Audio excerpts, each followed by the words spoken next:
கங்குவா படத்துக்கு உங்க வாய்க்கு வந்தபடி விமர்சனம் பண்ணிட்டு இருக்கீங்க. தப்புப்பா, ரொம்ப தப்பு. நீங்க பண்றது பெரிய தப்பு. இப்படிதாங்க கங்குவா படத்துக்கு வந்துட்டு இருக்க விமர்சனங்களை பார்த்து நடிகை ஜோதிகா கொந்தளிச்சு போய் ஒரு அறிக்கையை வந்து வெளியிட்டிருக்காங்க. இந்த அறிக்கையில அவங்க என்ன சொல்லியிருக்காங்க அப்படின்னா, இந்த ஒரு அறிக்கைய நான் சூர்யாவோட மனைவியாலாம் வந்து எழுதல. இதை ஒரு சினிமா லவ்வரா தான் வந்து எழுதுறேன். கங்குவா படம் மொத்தமும் சரியில்லை, 3 மணி நேரமும் மோசமா இருக்கு அப்படின்னு நெறைய பேரு இந்த படத்துக்கு நெகட்டிவான விமர்சனங்கள் வந்து குடுத்துட்டு வந்துட்டு இருக்காங்க. இத வந்து பார்க்கும்போது எனக்கு ரொம்ப ஆச்சரியமா வந்திருக்கு. இந்த படத்துல ஃபர்ஸ்ட் 1/2 மணி நேரம் வந்து ஒர்க் அவுட் ஆகல. அதே மாரி சவுண்ட் அதிகமா வந்திருக்கு. இதுதான் இந்த படத்தோட குறையே தவிர, மத்தபடி 3 மணி நேரமும் படம் நல்லா இல்லன்னுலாம் நான் வந்து சொல்ல மாட்டேன். நெறைய பேர் என்ன பண்றாங்க அப்டின்னா, இந்த படத்துக்கு நெகட்டிவ் சைட மட்டும் சொல்லிட்டு, பாசிட்டிவ் சைட சொல்லவே மாட்றாங்க. இந்த படத்துல சண்டை காட்சிகள் சூப்பரா வந்திருக்கு. அதே மாரி இந்த படத்துல ஒளிப்பதிவு ரொம்ப அழகா வந்து பண்ணியிருக்காங்க. இதையெல்லாம் வந்து சொல்லாம, இந்த படம் அப்படி இருக்கு, இப்படி இருக்குன்னு இந்த படத்துக்கு வேணும்னே மோசமான விமர்சனங்கள வந்து வைக்கிறாங்கன்னு, இது மாரி ஜோதிகா அவர்கள் வந்து சொல்லியிருக்காங்க. இது மட்டும் இல்லாம அவங்க என்ன சொல்லியிருக்காங்க அப்படின்னா, இந்த மாரி ஒரு படத்துல சூர்யா நடிச்சிருக்காங்கன்னு நினைக்கும்போதே ரொம்பவே பெருமையா வந்து இருக்கு.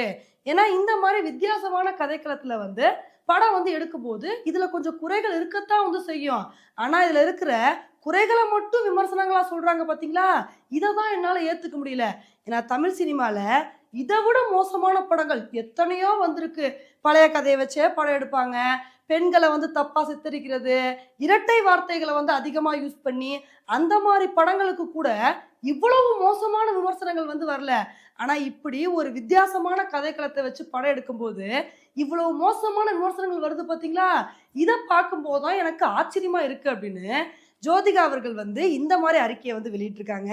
இப்ப இதுக்கு தாங்க எல்லாருமே நடிகை ஜோதிகாவ விமர்சனம் பண்ணிட்டு வந்துட்டு இருக்காங்க.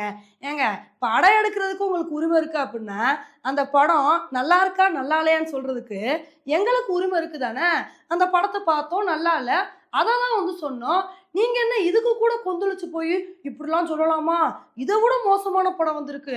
அந்த படத்துக்கு கூட இவ்வளவு மோசமான விமர்சனங்கள் வரலன்னு நீங்க சொல்றீங்களே, அப்ப நாங்க என்ன சொல்லணும், சொல்லக்கூடாதுன்றத கூட நீங்க தான் முடிவு பண்ணுவீங்களா?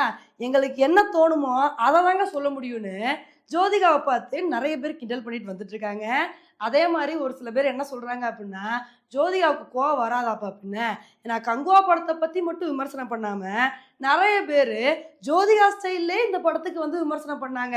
ஜோதிகா வந்து சொன்னாங்க பார்த்தீங்களா, இதுக்கு அது பண்ணியிருக்கலான்னு.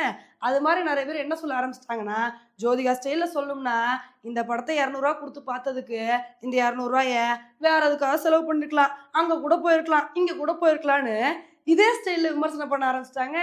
இதெல்லாம் வந்து பார்த்தா, பாவம் ஜோதிகாவுக்கு கோவம் வரத்தானே வந்து செய்யும். இதனால தாங்க இந்த மாரி கொந்தளிச்சு போயி ஒரு அறிக்கைய வந்து வெளியிட்டிருக்காங்க. இப்ப கங்குவா படத்த பார்த்து யாருக்குமே இந்த படம் வந்து நல்லா இல்ல, மோசமா இருக்கு அப்படின்னு சொல்லணும்லாம் ஆசை இல்ல. நீங்க குடுத்த ஹைப்பு தான் இந்த படத்தையே கெடுத்து விட்டுருச்சு. இதே இந்த படத்துக்கு ஹைப் எதுவுமே குடுக்காம, ஒரு வித்தியாசமா ஒரு படத்த எடுத்திருக்கோம்ப்பா. இந்த படத்த பார்த்து எப்படி இருக்குன்னு நீங்களே சொல்லுங்கன்னு, நீங்க எதார்த்தமா இந்த படத்த வெளியிட்டிருந்தீங்கன்னு வச்சுக்கோங்களேன், யாருமே இந்த படத்துக்கு இவ்ளோ மோசமான விமர்சனத்த குடுத்துருக்க மாட்டாங்க. ஆனா நீங்க என்ன பண்ணிட்டீங்க, இந்த படத்த பார்த்து வாய பொளக்க போறீங்க. 2000 கோடி வசூல்ன்னு சொல்லி இஷ்டத்துக்கு ஹைப்ப ஏத்தி விட்டுட்டீங்க. இந்த படத்த பார்க்க போனவங்களும் அந்த ஒரு ஹைப்ப மைண்ட் செட்டா வச்சே இந்த படத்த பார்க்க போனாங்க. அதுல இந்த படம் நல்லா இல்லன்ன உடனே எல்லாருமே கழுவி கழுவி ஊத்த ஆரம்பிச்சுட்டாங்க. ஒரு படம் எடுக்குறீங்க அப்டின்னா, அந்த விமர்சனங்கள ஏத்துக்கிற மனப்பக்குவமும் வேணும். அத விட்டுட்டு விமர்சனமே வரக்கூடாது, இந்த படத்துக்கு வர விமர்சனம் ரொம்ப தப்புன்னு சொல்றீங்க பார்த்தீங்களா? இந்த ஆட்டிட்யூட மாத்துங்கன்னு எல்லாருமே ஜோதிகாவ பார்த்து விமர்சனம் பண்ணிட்டு வந்துட்டு இருக்காங்க. ஓகே ஃப்ரெண்ட்ஸ், இந்த ஒரு விஷயத்த பத்தி நீங்க என்ன நினைக்கிறீங்க அப்படின்றத என்னோட கமெண்ட் செக்ஷன்ல வந்து போடுங்க. இதே மாரி இன்னொரு வீடியோல உங்கள வந்து மீட் பண்றேன். Bye friends.